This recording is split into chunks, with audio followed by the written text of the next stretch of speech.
If you could pack all of human history into 1 year, we've only been farming and eating grain since about yesterday, which is when we became shorter and fatter. We only started consuming processed vegetable oils about 10 minutes ago, which is when heart disease became our #1 killer. So after examining all this human history, the experts came to the obvious conclusion.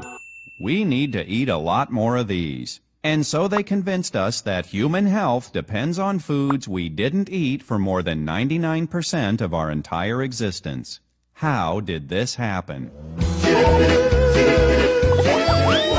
In the 1950s, a biochemist named Ansel Keys published a study that compared heart disease and fat consumption in a half-dozen countries. The more fat, the more heart disease. The trend line was unmistakable. Just one little problem. Keys left out countries where people eat a lot of fat but have very little heart disease, like Holland and Norway. He also left out countries where people don't eat much fat but do have a lot of heart disease, like Chile. In fact, Keys had reliable data from 22 countries, and the results were all over the place. But you can't make a big splash in the scientific community with a trend line that looks like this. So Keys did what any dedicated researcher would do. He threw out the data that didn't fit and published his results. His punishment for this bit of scientific chicanery was to get his picture on the cover of Time magazine. Keys became known as the father of the lipid hypothesis, which says that eating saturated fat raises the cholesterol in your blood, and high cholesterol in your blood clogs your arteries and causes heart disease. The hypothesis that when you eat high fat, that produces high cholesterol, and the cholesterol produces heart disease, is wrong in every one of those links. This whole idea that dietary fat causes cholesterol problems is sort of a myth. The whole idea that cholesterol problems lead to heart disease is a myth. The theory is completely and totally wrong. It was a theory that was made out of whole cloth and then pushed. The term artery clogging saturated fat, it's as though it's all one word. It's become part of the zeitgeist. Everybody knows saturated fat is bad for you, but when you get back and you start looking at the medical literature and you root back through to find out where this whole idea came from, it's bogus. 3 authors who did root through the medical literature are science writer Gary Taubes, Swedish doctor Uffe Ravenskov, and British doctor Malcolm Kendrick. When they examined the data from all the big studies on heart disease, they discovered some pretty interesting facts. Here's my favorite. Guess how many studies actually prove that a high-fat diet causes heart disease? The answer? 0. That's right, none. In some of the largest studies ever conducted, researchers put thousands of volunteers on a low-fat diet and then tracked their health history for several years. The results?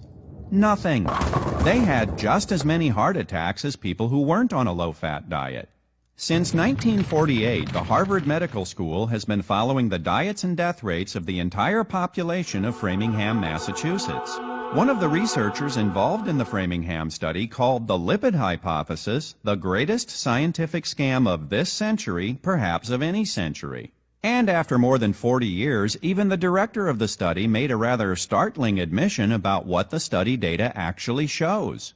The more saturated fat one ate, the more cholesterol one ate, the lower the person's serum cholesterol. In other words, a high-fat diet does not automatically raise your cholesterol. Well, what about the second half of the lipid hypothesis? Whether it comes from your diet or not, doesn't high cholesterol cause heart disease? After all, that's what the experts have been telling us for 50 years. Lots of people have bad heart attacks and have low cholesterol. There's not really a huge correlation there. You've got people who have heart attacks and who develop plaque who have high cholesterol, people who have low cholesterol. There's really not any correlation. Michael DeBakey, the famous heart surgeon, compared the medical records of more than 1,700 of his own patients. He found no relationship between cholesterol levels and heart disease. When Dwight Eisenhower had his first heart attack, his cholesterol was only about 165. Wow, that's a nice healthy level there, General. So So if high cholesterol doesn't actually cause heart disease, what does? The newest theories in heart disease development don't have anything to do with cholesterol.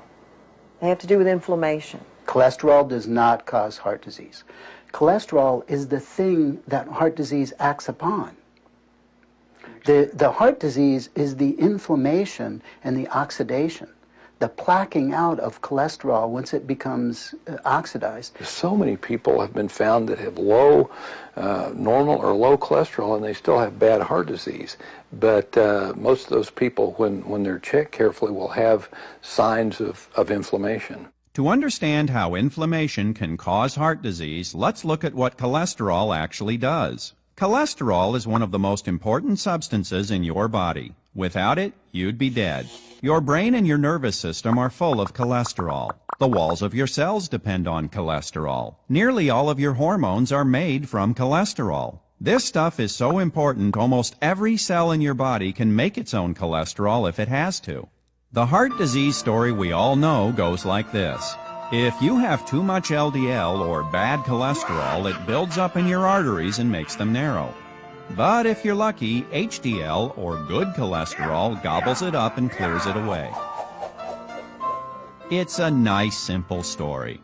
And it's a load of baloney. For one thing, LDL and HDL are not cholesterol. They're proteins that carry cholesterol through your blood. LDL carries cholesterol from your liver to your tissues, and HDL carries old cholesterol back to your liver where it's recycled. If you want more HDL, the last thing you need is a low-fat diet. What makes HDL go up? Fat in the diet.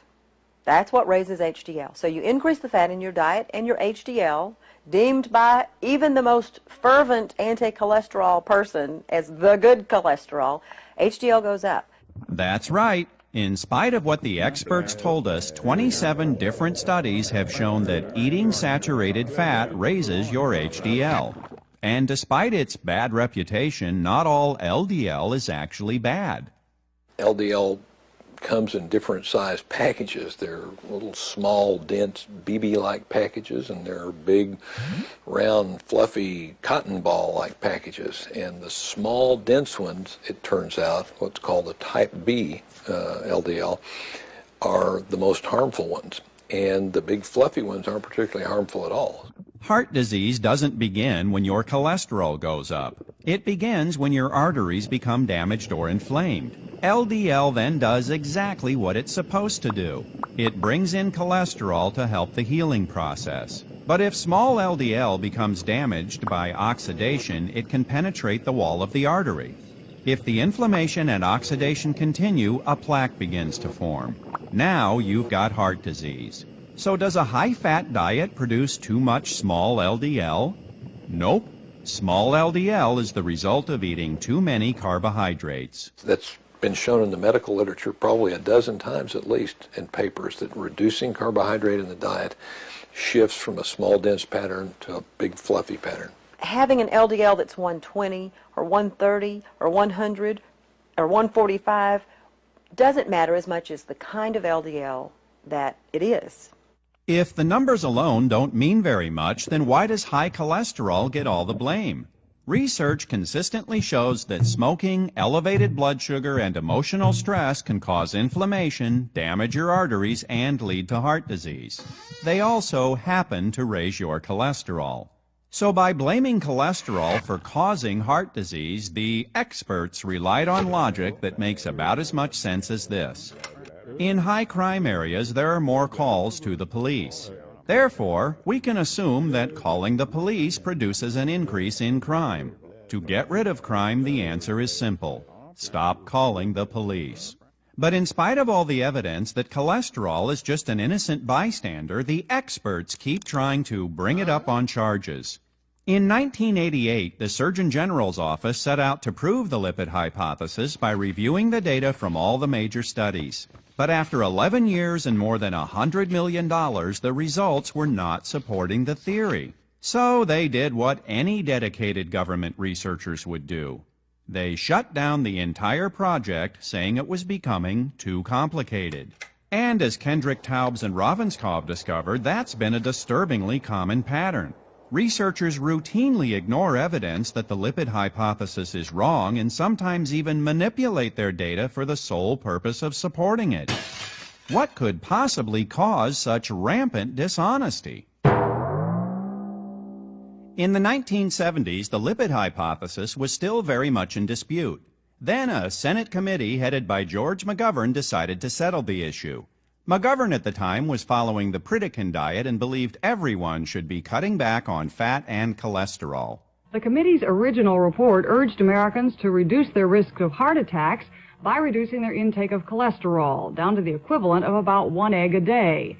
But doctors took issue with that at the hearing, saying that 8 studies involving 5,000 patients failed to show hard medical evidence that diet has anything to do with heart attacks. Let's listen to that part again. 8 studies involving 5,000 patients failed to show hard medical evidence that diet has anything to do with heart attacks. I have pleaded in my report and will plead again orally here for more research on the problem before we make announcements to the American public. You know, there were eminent scientists of the time saying this is nonsense. There is no good scientific evidence that either fat or cholesterol, is at the root of heart disease. I said to the professor that I was working with, this is not right.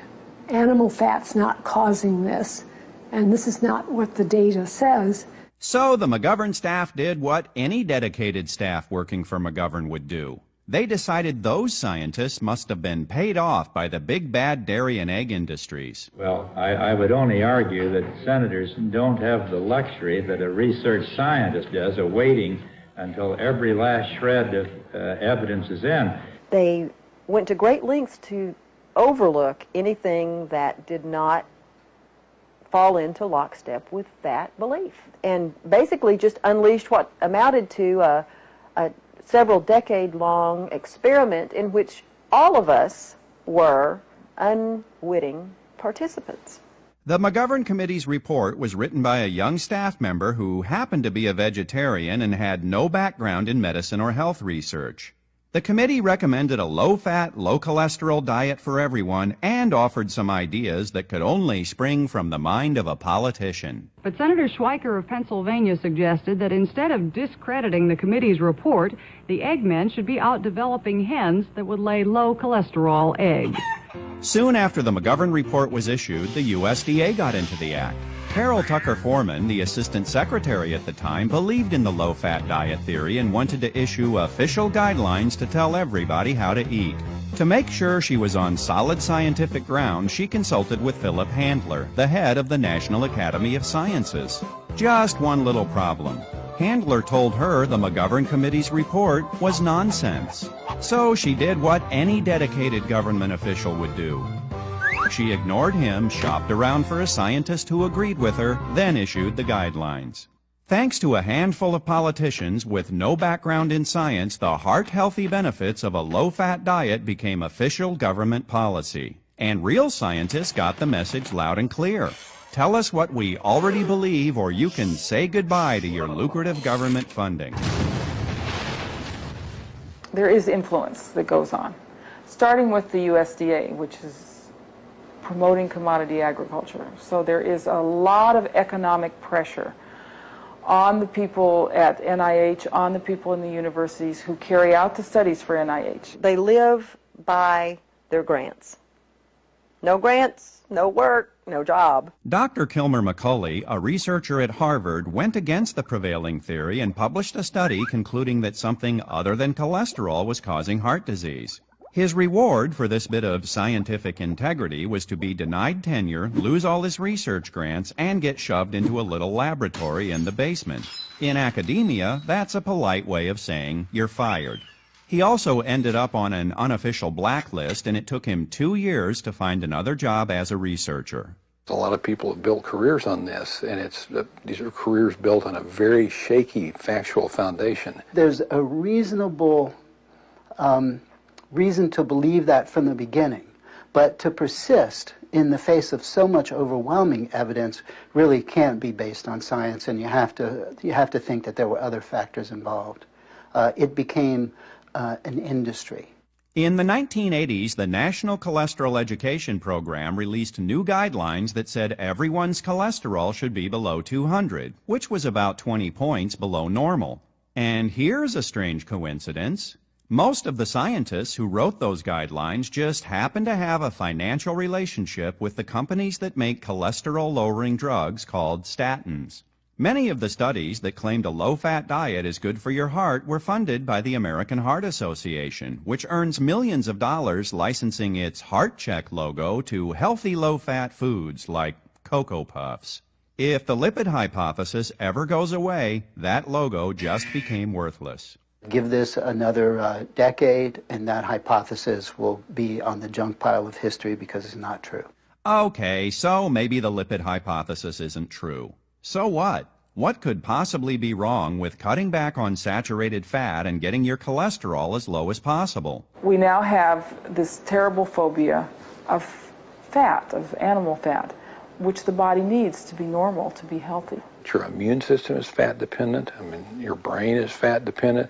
Your skin, your hair, your nails, all these things are fat dependent. Your sex hormones are fat dependent, are cholesterol dependent. They're made sort of on a cholesterol molecule. If you are elderly, over the age of 60, and if you're a woman of any age, the cholesterol is a complete non-issue. In fact, the higher your cholesterol, the longer you live.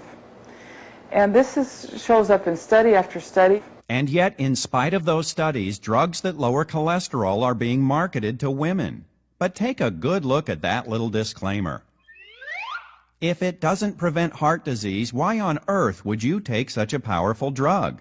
There is absolutely no benefit for women of any age in taking statins. I mean, statins are a waste of money for women. There's some real problems with taking statins.